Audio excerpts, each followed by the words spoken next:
Hello welcome to కృష్ణామృతం. ఈ రోజు మనము చిత్తూరు దుర్గానగర్ కాలనీలో ఉన్నటువంటి సర్వసిద్ధి వినాయక స్వామి ఆలయంలో ఉన్నామండి. ఇక్కడ ఈ మధ్య కాలంలోనే రాముల వారిని కూడా ప్రతిష్ఠించారు. చాలా అద్భుతంగా సుందరంగా ఉంటారు. అంతేకాకుండా ఈ వినాయక స్వామి దగ్గరకు వచ్చి ఏమి కోరుకున్నా కూడా జరుగుతుంది అనేసి ఇక్కడ ప్రజలందరూ కూడా చాలా విశ్వసిస్తారు, నమ్ముతారు అన్నమాట. మరెందుకు ఆలస్యం, వెళ్ళి దర్శనం చేసుకుందామా? సో ఎంట్రన్సే చాలా అదిరిపోయింది అసలు.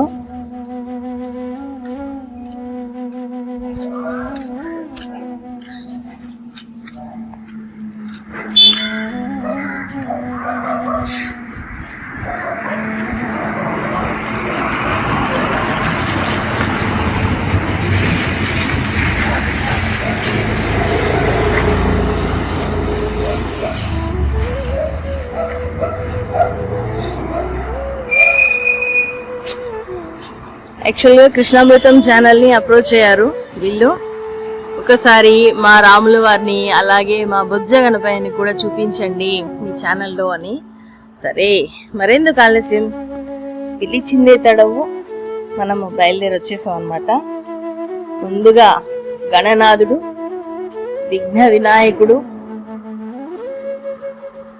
వినాయకుడు దర్శనమిస్తారు రాగానే. చూసారా ఎంత కళగా ఉన్నారో స్వామివారు.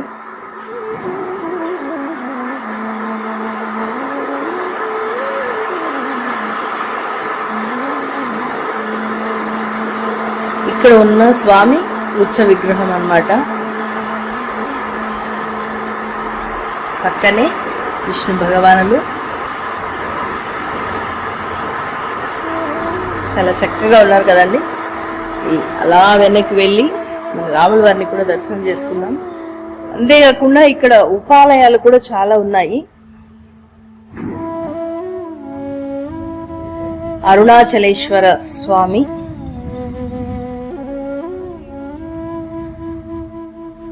మనకు పక్కనే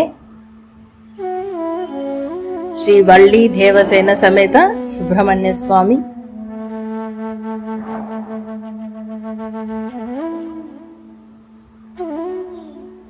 అభిక్త కుచలాంబికాదేవి. యాక్చువల్గా మాకు ఇక్కడే మన కలువపురి అనేసి మీకు ఒక వీడియో పెట్టాను. అక్కడ ఈ తల్లి అక్కడ కూడా కొలువు ఉంటారనమాట.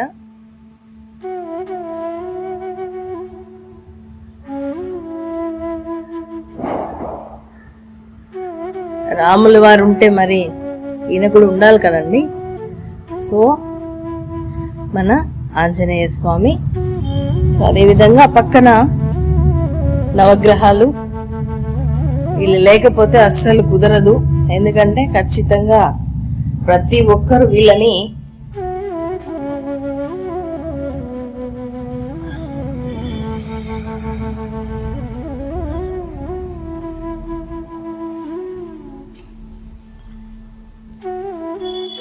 ఇప్పుడు మనం మన రాముల వారి దగ్గరికి వెళ్దాం.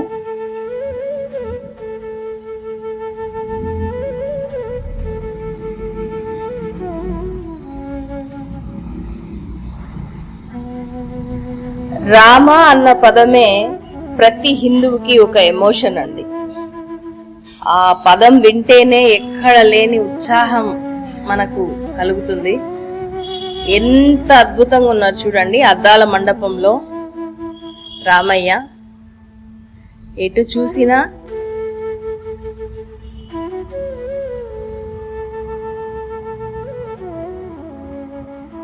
చూడండి, ఎటు చూసినా ఆయనే కనిపిస్తున్నారు.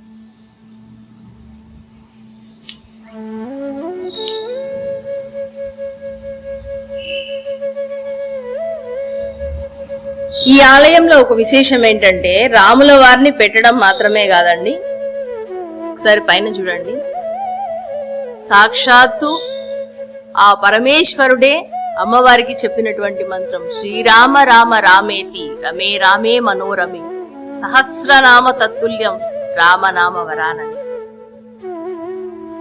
రామ భక్తులు ఎక్కువగా పఠిస్తూ ఉంటారు. అంతేకాకుండా మనకున్న రామాయణ కాండల్లోని బాలకాండలో తల్లి కౌసల్యాదేవి ఒడిలో శ్రీరామచంద్రుడు కొలువు తీరిన దృశ్యం, అయోధ్య కాండలో భరతుడు రామ పాదుకలు ఇవ్వండి, మీ పాదుకలు తీసుకువెళ్ళి అది సింహాసనం మీద ప్రతిష్ఠించి నేను పాలన చేస్తాను అని అన్నగారిని వేడుకొని పాదుకలు తీసుకెళ్లిన దృశ్యం అన్నమాట.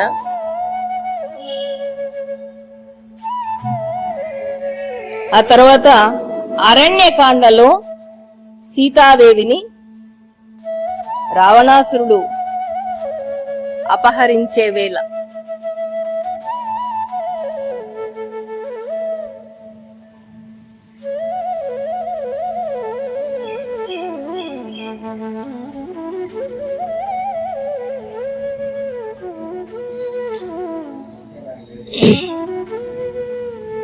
తర్వాత కిష్కింధకాండ సుగ్రీవుడు వాలి సుగ్రీవుల మధ్య ఉన్నటువంటి వైరానికి సుగ్రీవునికి అభయమిస్తున్న రాముల వారు.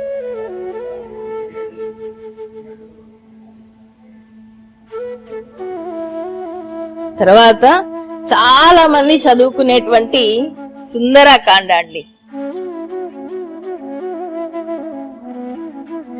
ఎంత సుందరమైనదో ఈ సుందరకాండ. అసలు ఆ తల్లి బాధపడుతుంటే ఆంజనేయ స్వామి వచ్చి ఆ తల్లిని ఓదార్చి నేను తీసుకెళ్తాను రామ్మా నిన్ను అంటే కూడా లేదు, రాముల వారే వచ్చి నన్ను తీసుకెళ్ళాలి అని చెప్పినటువంటి సన్నివేశం. ఆ తర్వాత యుద్ధకాండ,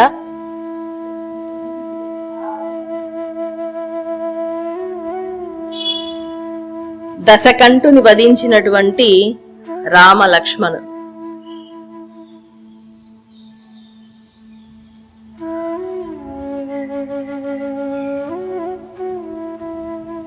ఇక ఉత్తరాఖండ్.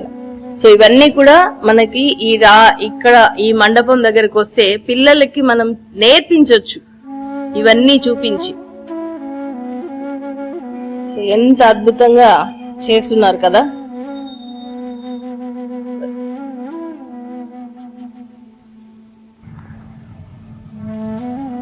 ఇలా రాముల వారిని దర్శించుకున్న తర్వాత మనకి ఇక్కడ ప్రత్యేక ఉపాలయంలో కాలభైరవుడు ఉన్నారు. చాలా మంది విడిగా కూడా కాలభైరవుని పూజించాలి అనేసి అంటే ఈ ఆలయంలో మనకి ఆ పాసిబిలిటీ ఉంది. అదే విధంగా అయ్యప్ప స్వామి,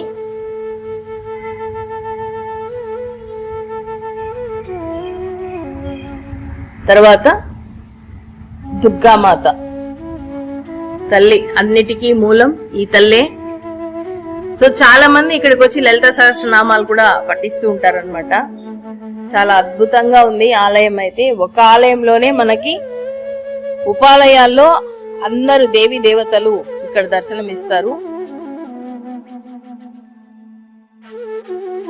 రావి చెట్టు, బిల్వ చెట్టు రెండు కలిసి ఉన్నటువంటి స్థలం.